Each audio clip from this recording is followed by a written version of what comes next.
So I've been following you, Shail, for I would say like a year or so. I would say before you sort of had this sort of burst of exposure online is what I'm seeing anyway. So I feel as a random sort of observer online, I saw a slow but interesting, and this is why I reached out to you actually, a sort of change in what you were posting. I think the first sort of contentious sort of statement that I saw from you, was regarding that. Was it State Demon? I'm not sure how you pronounce it. And you said something like, I'm going from memory here, something like, guys, this is like there's a lot that's going to come out about this, and it's more than what you might expect. It was something like that, right? You tweeted, yeah. Well, I was being more dramatic than even that. I was saying Sudetenland was a very important watershed in my life. In retrospect, it wasn't that important in the Gaza war because it was just another horrible story. But for me, it was a watershed because I'm not only am I Israeli, but also I'm Israeli with some connections, like most Israelis who've served in the army and served in the government. I know a lot of people, and it's not that I didn't think that we did bad things, and it's not that I didn't think we lied, but basically all the Israeli media and all the sources that I had were telling me that, and I'd heard rumors about what was happening in Sudetenland for months, lied to me, lied to me about what had happened there. They lied to the international media about what had happened there, and because of my upbringing, because of my ideology, because of I'm used to believing Israelis over Palestinians, I believed them. And at some point, someone said to me, "Listen, we've been lying. I'm sorry, we've been lying. What can I say?" And it made me realize, well, why am I believing a bunch of Israeli military officers over Palestinians who are experiencing this? What is making me credit their version more than Palestinians? And the truth is, it's racism. I was always taught that Palestinians lie and they're manipulators, and we're responsible, and you can trust the information that we give and all that. And I basically believed it, and um, the Palestinian reports turned out to be true, and the Israeli reports turned out to be lies. And since then, I've seen that happen over and over again. Um, that changed a lot. It made me start wondering what else are we lying about. The conditions in Sdeteiman that I then discovered were there, that the Israelis were then admitting, were so horrific that it made me wonder what other horrific atrocities Israel was committing, and whether it was lying about it. Once you start seeing things like that, it's very hard to go back. Okay, I want to ask you a question, and I'm sorry, maybe not sorry, depends who's watching, I don't know, for asking. So, you have since, and I'm skipping along a bit here, but you have come to a point. I'll put the links in down below, guys, for other podcasts that you've done where you've further expanded on this stuff.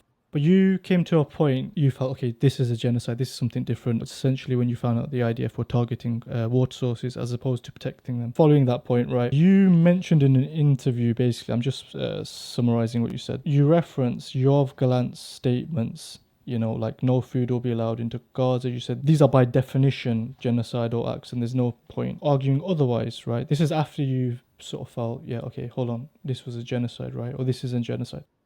That's correct, isn't it, so far? Yes.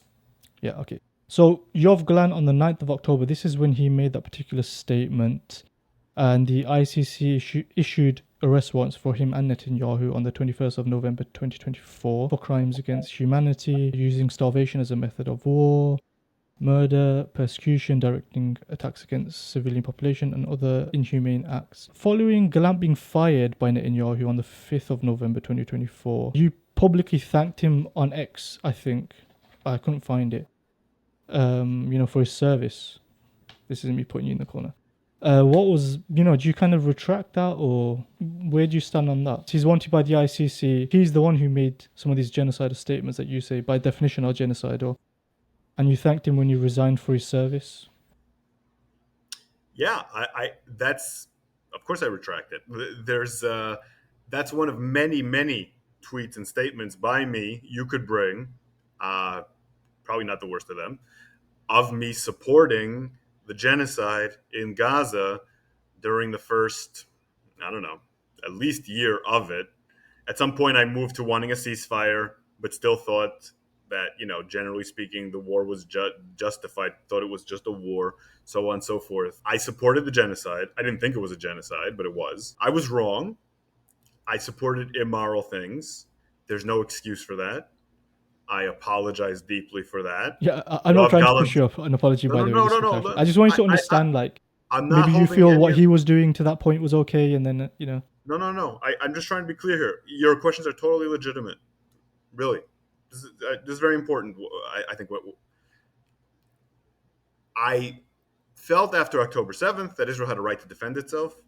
I felt after October 7th that that was the main point of the operation, was to defend itself. I had some trust, not in Netanyahu, but in individuals like Yoav Gallant and Benny Gantz and Herzi Halevi. I was wrong.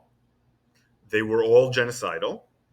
They all committed crimes from the very beginning. And not only that, I've since increasingly realized that all of Israel is based on this impulse of destroying the Palestinian people. That has been a very painful realization for me. It goes against what I was taught from when I was a baby. My mother was a very committed Zionist. That's putting it mildly. Actually, I grew up in Zionist schools. Went to the IDF. I received incredible amounts of propaganda, and honestly, but that's not even an excuse. I should have. I'm supposedly an educated person. I've been studying this conflict for a very long time. I always realized that Israel did things wrong, but on some level, I just assumed that despite everything that Israel does, we're the good guys. I was wrong. There's no excuse for defending the genocide. This was, I don't know exactly what moment this turned into a genocide, but it looks to me like it was planned from the very first moment. So it doesn't really matter. This whole campaign from October 7th and onward, the whole Israeli occupation is genocidal in its core. And now I understand that. And I should be held accountable for my previous views and my previous statements. And so it's not like I think, oh, it wasn't a genocide, then it became a genocide. I think when I early on gave an interview to Owen Jones, I said something like that.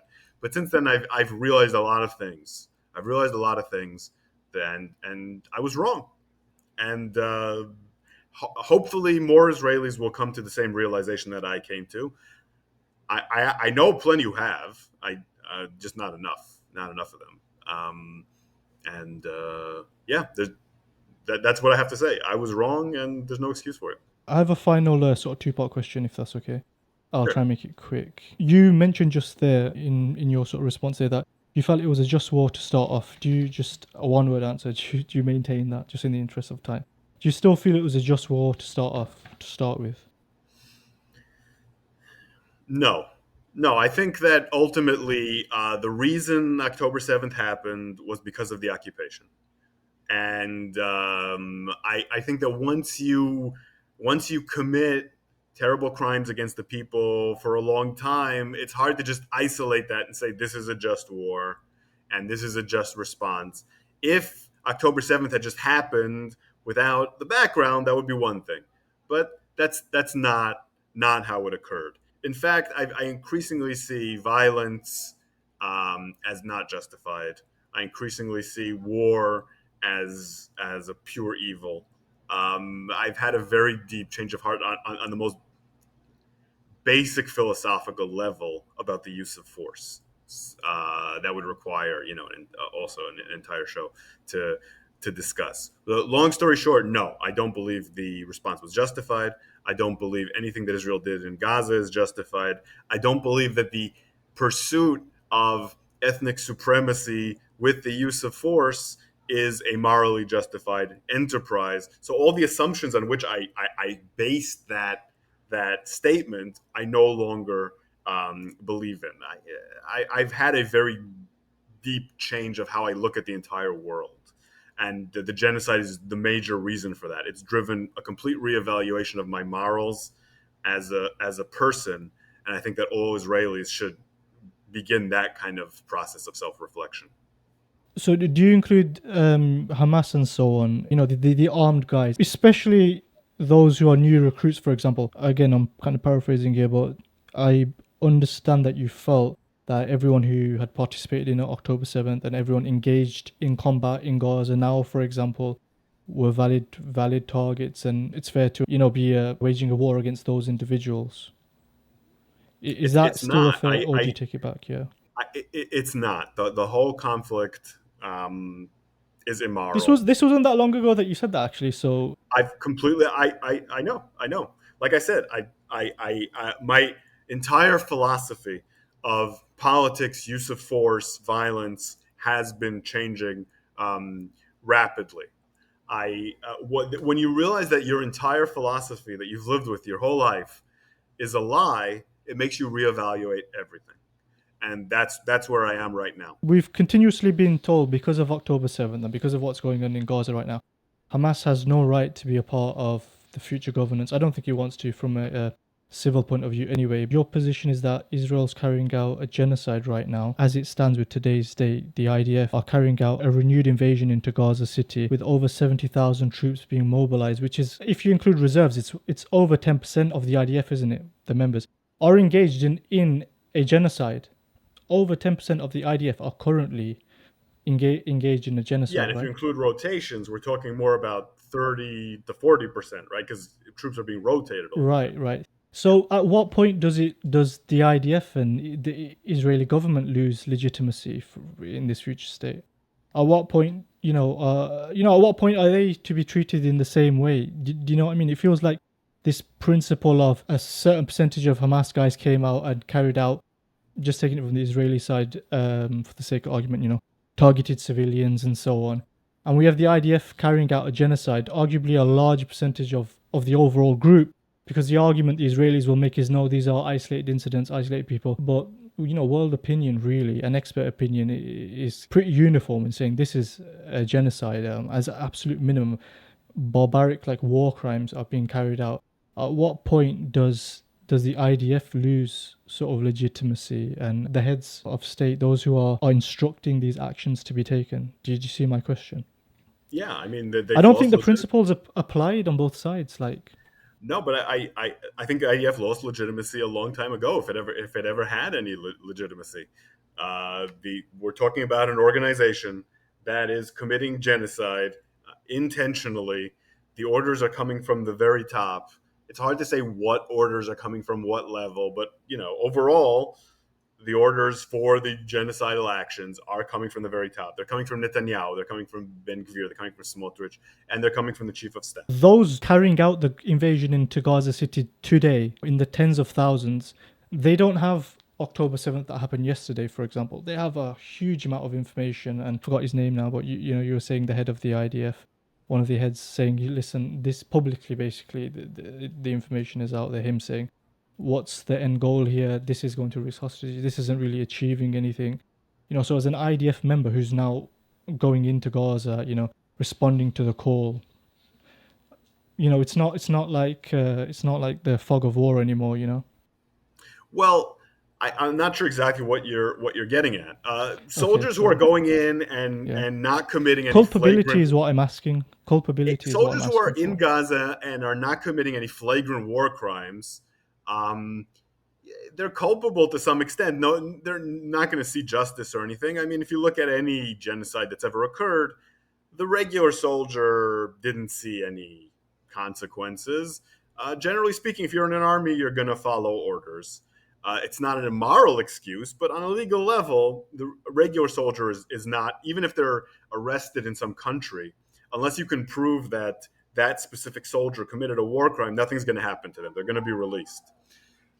The commanders who are giving orders, or the soldiers who are actually, you know, committing flagrant war crimes, are culpable, are war criminals, and hopefully will see justice at some day, at some point. You'll never see the regular rank and file in an army face consequences for war crimes. That's not how it I'm works. not It's too many expecting that. It's people. more so from a moral Vague. standpoint. I'm asking you. Yeah. On a moral standpoint, every single soldier should refuse to take these orders, should refuse to go into Gaza. There are people in Israel who are refusing to go into the IDF, who are refusing to serve in Gaza. They're being arrested. That's the moral stand that everyone should be taking. I said that a long time ago.